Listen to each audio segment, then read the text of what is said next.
इन focus हैं senator Irfan Siddiqui, Pakistan Muslim League Noon के senior रहनुमा, पार्लिमानी लीडर सेनेट में भी। Thank you so much for joining us. Sajjad साहब, आज आपकी जो एक्स प्लेटफॉर्म पर आपने भी एक बयान दिया जिसमें आपने जिक्र किया कि एहतजाज में पसपाई हुई है और आपने कहा कि अब इनको इस तरह से नहीं मतलब सोचा जा सकता कि ये एक सियासी जमात है, कुछ ना कुछ करना पड़ेगा।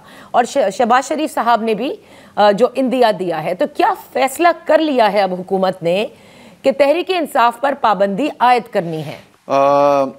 शुक्रिया नादिया। मामला ये नहीं है जो आप ये कह रही हैं कि हमने तय कर लिया है या कोई तहैया कर लिया है या कोई फैसला कर लिया है या काबीना आतमी तौर पर किसी नतीजे पे पहुंच गई है।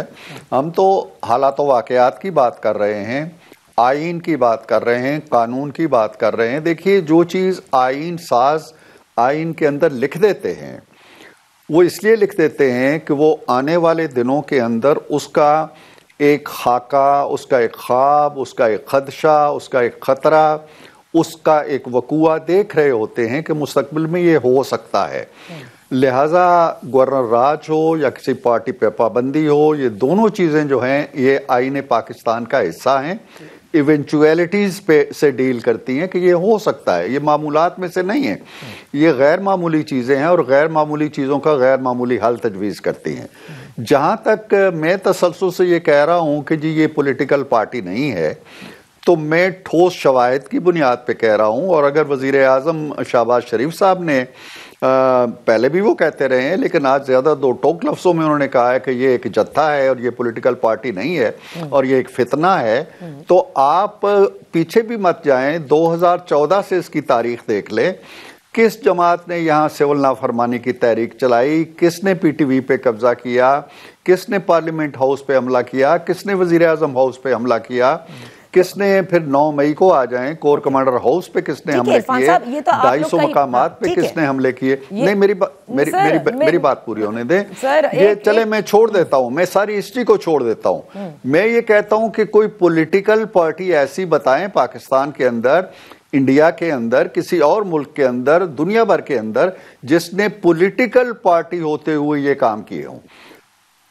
ठीक है, तो इसका मतलब आप लोग गौर कर रहे हैं ना उन पर पाबंदी लगाने पर? मैं यही तो पूछ रही हूँ, अगर फैसला नहीं किया तो पाबंदी लगाने पर सोच रहे हैं? मैं हुकूमत मैं देखिए, मैं फैसला साज जो इदारा है, जो काबीना है, मैं उसका हिस्सा नहीं हूँ, लेकिन मैं ज़ाती तौर पर इस चीज़ पे यकीन रखता हूँ और मेरा ईमान है कि पाकिस्तान की 77 ईयर्स हिस्ट्री के अंदर ऐसी कोई पॉलिटिकल पार्टी नहीं है। यहाँ से दर्जनों लाशें उठा के ले गए लियाकत बाग रावलपिंडी के अंदर से वली खान, उन्होंने जाके पहला मैसेज ये दिया कि नहीं, किसी ने घर से बाहर नहीं निकलना और एहतजाज नहीं करना।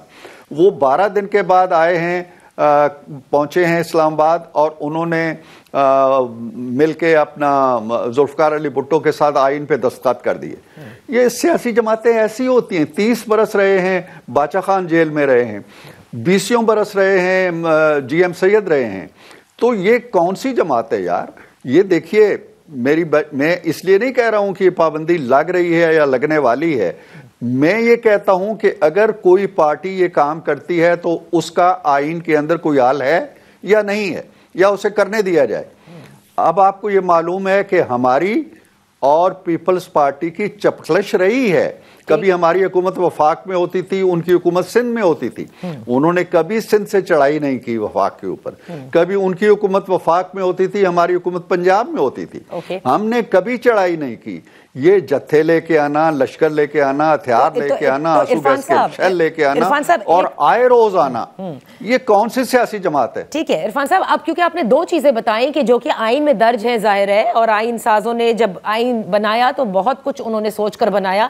एक है पाबंदी का इत्तलाक किसी सियासी जमात पर, उसके पूरे तरीकाकार भी वजह किया गया और क्यों लगाई जाए ये भी बताया गया, और एक है गवर्नर रूल, और इन दोनों का बड़ा जिक्र है। मैं ये जानना चाहती हूं कि क्या हुकूमत इन दोनों में से किसी एक पर गौर करेगी या दोनों भी हो सकते हैं? क्योंकि आप लोगों ने जिक्र कई बार किया है कि खैबर पख्तूनख्वा से, और आज वजीर आज़म ने भी कहा है कि चौथी बार लश्कर कशी की गई है। बिल्कुल लश्कर कशी की गई है और इसमें कोई शक नहीं है, और ये आइन ये हल तजवीज़ करता है। मैं अगेन ये दोहराना चाहता हूँ कि मैं जो फैसला साज फोरम है उसका हिस्सा नहीं हूं, लेकिन मैं बिल्कुल वाज़े यकीन रखता हूं हमारे पड़ोस के अंदर एक सूबे पे कोई 10 साल गवर्नर राज रहा है पंजाब के ऊपर, तो जो हल आइन देता है वो हल नाफिज किए जाते हैं। और वहां मेरा ख्याल है कि कम से कम 30 रियासतों के अंदर गवर्नर राज वक्तन फवक्तन रहा है। तो मैं ये नहीं कह रहा हूं कि गवर्नर राज लगा दे, लेकिन गवर्नर राज की अगर एक प्रोविजन मौजूद है तो वो किसके लिए है, क्यों है, क्या उसके मुताबिक ये मौजूदा हालात या अहवालो कवायफ या सियासी हालात उससे मुताबिकत रखते हैं या नहीं रखते हैं। या इसी तरह कोई पार्टी अगर एक पार्टी सियासत का लेबल लगा के ये सारा कुछ कर सकती है, तो जो दर्जनों पार्टियां आपने कलदम करार दे दी हैं उनका क्या कसूर है। उनमें से किसी ने 9 मई नहीं किया है, उनमें से किसी ने जत्थाबंदी करके इस्लामाबाद पे हमला नहीं किया है। हाँ, तो उनका क्या कसूर है, उनको भी छोड़ दें, इलेक्शन लड़ाएं उनको। ठीक है, अभी तो क्योंकि अभी आपने कहा कि फैसला नहीं किया गया, और लेकिन ये भी इत्तलात है कि काबीना में इस पर डिस्कशन भी हुआ और आप लोगों में भी जाहिर है ये डिस्कशन हो रहा है। मैं आपसे मुराद आप नहीं बल्कि हुकूमत का मैं जिक्र कर रही हूँ। आपको याद होगा जुलाई में, इसी साल जुलाई में मिनिस्टर फॉर इंफॉर्मेशन अता तारड़ साहब, जो आज भी मिनिस्टर फॉर इंफॉर्मेशन है, उन्होंने ये ऐलान किया था कि हुकूमत ने इन प्रिंसिपल ये फैसला कर लिया है कि तहरीक इंसाफ पर पाबंदी आयद की जाएगी। लेकिन उसके बाद फिर जाहिर है कि उनसे सवाल कई बार हुए, वो सारे मामलात कहीं इधर फिजल आउट हो गए। उस वक्त भी आप सोच रहे थे, हुकूमत जाहिर है कि इंफॉर्मेशन मिनिस्टर अगर कह रहे हैं, और अभी भी ये बातें हो रही हैं। अगर यही हल है तहरीक इंसाफ को या खैबर पख्तूनख्वा को कंट्रोल करने का, आप समझते हैं कि इस तरह से आप कंट्रोल करने में कामयाब हो जाएंगे?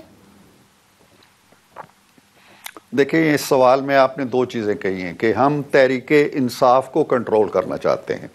नंबर 2, आपने कहा कि जी सूबा खैबर पख्तूनख्वा को कंट्रोल करना चाहते हैं। हम ना सूबे को कंट्रोल करना चाहते हैं, ना हम अगर कोई तहरीक इंसाफ नामी सियासी जमात है, सियासी एहतजाज कर रही है, सियासी हक के एहतजाज इस्तेमाल कर रही है, जमहूरी कदरों के अंदर रहते हुए, आइन के अंदर रहते हुए, हम उस पर भी पाबंदी नहीं। इससे पहले डिसाइड ये होना चाहिए कि क्या जिस पे हम पाबंदी लगाने जा रहे हैं बकौल आपके, वो सियासी जमात है या नहीं है। अगर तो वो सियासी जमात है फिर तो हम सोचे कि यार ये क्या हो गया, ये जमहूरी हकूक हो गए। अगर वो सियासी जमात नहीं है, आप दुनिया की डिक्शनरीज निकाल लें, आप दुनिया भर के कवायद निकाल लें और पूछें कि पॉलिटिकल पार्टी क्या होती है। अगर वो कहें कि पॉलिटिकल पार्टी वो होती है जो एक सूबे पे हुकूमत में आ जाए तो लश्कर बनाती है, राइफलें लेती है, पुलिस को साथ लेती है, आंसू गैस के शेल लेती है, 1 नहीं 2 नहीं 3 बार वफाक के ऊपर हमला करती है, तो मैं मान लूंगा कि यार ये पॉलिटिकल पार्टी के ऊपर हम करने जा रहे हैं, हम जत्थे के ऊपर करने जा रहे हैं, जत्थाबंदी के ऊपर करने जा रहे हैं। अगर वो आज ऐलान कर देते हैं जी कि अब आइंदा हम ये काम नहीं करेंगे, हम पीसफुली अपने सूबे को जहां 10-15 साल से हुकूमत कर रहे हैं आगे लेके जाएंगे। आप 100-150 लाशें वहां छोड़ आते हैं पाराचनार के अंदर, वो याद नहीं आती। यहाँ ख्याली और फर्जी और तस्वुराती लाशें तख्लीक कर रहे हैं। कोई कहता है 238 है, कोई कहता है 200। तो कमाल ही हो गई है ये मुझे तो कम से कम नादिया, में बड़ा फ्रैंकली कह रहा हूं, मैं इंतहा पसंद आदमी नहीं हूं, लेकिन मुझे ये पॉलिटिकल पार्टी किसी जाविये से, किसी पहलू से, किसी भी पैमाने के ऊपर, अगर ये पॉलिटिकल पार्टी है और अगर पॉलिटिकल पार्टियां ऐसे करती हैं तो फिर आप बता दें। अगर कोई पॉलिटिकल पार्टी दुनिया भर में ऐसे नहीं करती तो फिर ये कैसे पॉलिटिकल पार्टी है। ओके, तो अब आप इसी के ऊपर अब बहस होगी, जाहिर है, क्योंकि अगर ये सब कुछ ज़ेरे गौर है तो फिर आप ही लोगों ने देखना है। लेकिन एहतजाज पॉलिटिकल जमातें करती हैं। अब ये जो बात है जो आपने कहा कि फर्जी लाशें, और वो अब एक बहुत बड़ा फिगर मुख्तलिफ उनके रहनुमा कहते आए हैं, लेकिन आज जो प्रेस कॉन्फ्रेंस की शेख वकास अकरम साहब ने, उन्होंने 12 हलाकतों की तस्दीक की है। आप लोग ये कहते हैं कि एक भी लाश नहीं गिरी, आप ये भी कहते हैं एक गोली भी नहीं चली, लेकिन सेनेटर साहब खाकान अब्बासी साहब कहते हैं कि 3 की तस्दीक वो कर सकते हैं क्योंकि उनके एरिया से थी। दूसरी बात, इंटरनेशनल मीडिया जो है वो भी कहता है कि हमने सुनी गन शॉट्स, और लोकल मीडिया जो है यानी मेन स्ट्रीम मीडिया जिसको बिल्कुल बंद किया हुआ था, जिसका गला घुटा हुआ था, वो भी वहाँ पर जो लोग फील्ड में थे वो कह रहे थे बाकायदा गन शॉट्स की आवाज़ आ रही थी। मैं ये नहीं कह रही कि ये हुकूमत की जानिब से गन शॉट्स हुए, लेकिन आप नहीं समझते कि ये मामला तहकीकात तलब है?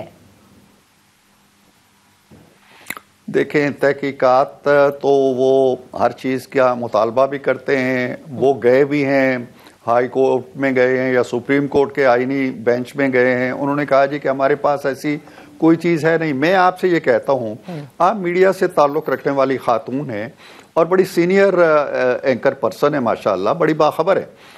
मुझे बताइए कि ये वक़ूआ जो है ये इस्लामाबाद की शाराए दस्तूर से मुंसलिक जिना एवेन्यू पे हुआ है, जो सबसे कुशादा सबसे बड़ी सड़क है इस्लामाबाद की वाहिद। उसके ऊपर एक वक़ूआ होता है, कमोबेश 150-200 सहाफ़ी मौजूद हैं, कैमरे लिए हुए मौजूद हैं, इंडिपेंडेंट सहाफ़ी मौजूद हैं। किसी एक सहाफ़ी के कैमरे ने किसी एक लाश को गिरते हुए दिखाया है? ओहो, मेरे सामने एक लाश गिरी, मेरे सामने एक शख्स को गोली लगी। चलें दूसरे नंबर पे आ जाइए, क्या किसी ने भी किसी लाश को उठाए हुए कि जी वो लोग देखे कंधों पे लाद के लेके जा रहे हैं, जख्मी हो गया, खून बह रहा है, किसी कोई खून का धब्बा, खून का एक धब्बा उस शारा के ऊपर किसी को दिखाई दिया है? ठीक है, किसी से भी पूछें कि क्या उसने कोई लाश गिरते देखी है? अब आज अगर फैब्रिकेटेड कोई वीडियोस आ जाती है। दूसरी बात, अगर 3 लाशें वो तस्दीक कर रहे हैं, उन 3 लाशों की भी तस्दीक होनी चाहिए और होना चाहिए कि जी वो कैसे मरे हैं, किस तरह मरे हैं, भगदड़ में मचे हैं, गिर के मरे हैं, गोली से मरे हैं। चलें अब ये 5 पे आ गए या 10 पे आ गए या 12 पे आ गए। 278 खोसा साहब फरमाते हैं 278 लाशें देखी हैं। बिल्कुल। और कोई कहता है जी 100 लाशें देखी हैं। देखें, मेरी बात सुने, जो आईन है, मैं फिर आईन की तरफ आता हूं। आईन और कानून, जो सिक्योरिटी फोर्सेस हैं, चाहे वो फौज है, चाहे वो पुलिस है, चाहे वो रेंजर्स हैं, उनको पालते हैं, उनको तनख्वाहें देते हैं, खारजी एग्रेशन के खिलाफ भी देते हैं, दाखिली फसाद के लिए भी देते हैं, उनको राइफलें भी देते हैं, लाइव एमुनेशन भी देते हैं, उनको सब कुछ देते हैं। क्यों देते हैं?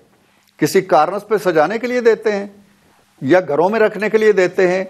वो इसलिए देते हैं कि अगर वाकई वफाक पे हमला हो गया है, वफाक को बचाना है और अंदर से हमला हो गया है, तो उन्हें इस्तेकाक पहुंचता है। लेकिन इस इस्तेकाक के बावजूद वो किसी क्राउड पे कोई गोली नहीं चली, मैं भी कहता हूं। अच्छा, तो और कोई एक भी आप जो आपके इंडिपेंडेंट जर्नलिस्ट है, वो यही जरूर कहते हैं जी कि गोलियों की आवाजें हमने सुनी, चलें सुनी होंगी। अब वो गोलियों की आवाजें उधर से आ रही थी या इधर से आ रही थी या हवा में गोली। आज एक बड़े मुस्तनद सहाफी आए मेरे पास जो कल एक बयान भी दे चुके थे, तो मैंने उनसे पूछा, मैंने कहा बेटा वाकई? कहता जी हाँ गोलियां चली हैं और मैंने गोलियां फजा में जाते हुए देखी। मैंने कहा कहाँ देखी हैं? कहता जी आसमान की तरफ जा रही थी, हवाई फायरिंग हो रही थी। अब हवाई फायरिंग से तो कोई हलाक नहीं होता। ठीक है, तो ये कहने का मतलब ये है कि आप अगर जत्थाबंदी करके आते हैं तो आपको कॉन्सिक्वेंसेस के लिए भी तैयार होके आना चाहिए ना।